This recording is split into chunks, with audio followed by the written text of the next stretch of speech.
আজকে একটা মজাদার মাখা বানাবো। এখানে আমি আনারস, আপেল, পেয়ারা আর খেজুর নিয়ে নিছি। এখন এগুলো আমি সব ছোট ছোট ভালো করে ধুয়ে নিছি। এখন ছোট ছোট করে কাটে নিব। এর মধ্যে এক পাশে আমি তেঁতুল ভিজা রাখছি, আরেক পাশে গাছের কয়েকটা বড়ই শুকাইতে দিয়েছিলাম, বড়ইগুলা ভিজা রাখছি। এখন ফলগুলা আমি ভালো করে ধুয়ে কাটবো।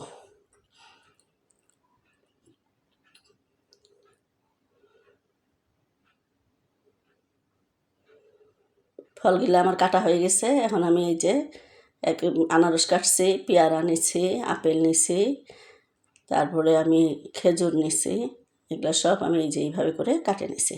এখন আমি একটা বাটির মধ্যে সবগুলা দিয়ে দিতেছি।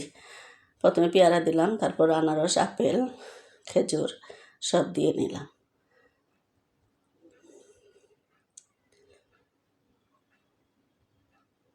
এখন এর মধ্যে আমি ওই যে বড়ই ভিজা রাখছি, বড়ইগুলা দিয়ে দিলাম।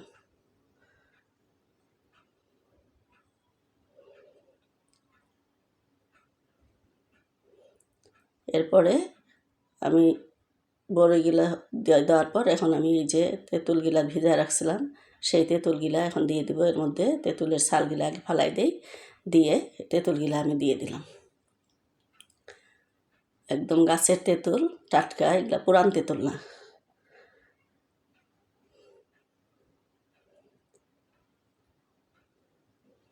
সব কিছু দেওয়ার পরে এখন আমি কাসুন্দি দিয়ে দিলাম, বিট লবণ,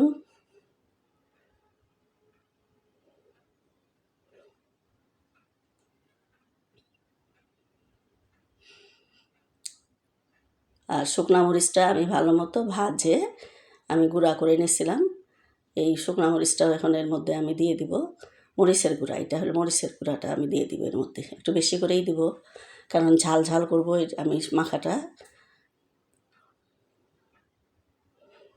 দিয়ে দিলাম চিনি।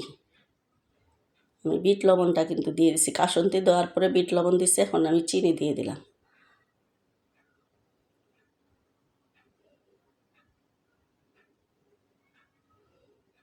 দিয়ে দিলাম সরিষার তেল।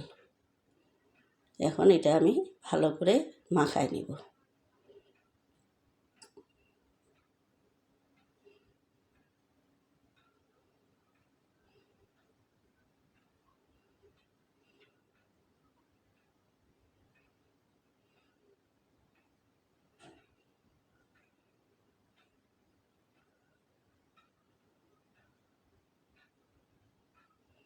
সুন্দর মতো মাখায় নিলাম আমি। হয়ে গেল আমার মজাদার ফল মাখা। ভিডিওটা ভালো লাগলে একটা লাইক দিবেন, শেয়ার করবেন, কমেন্ট করবেন। আসসালামু আলাইকুম।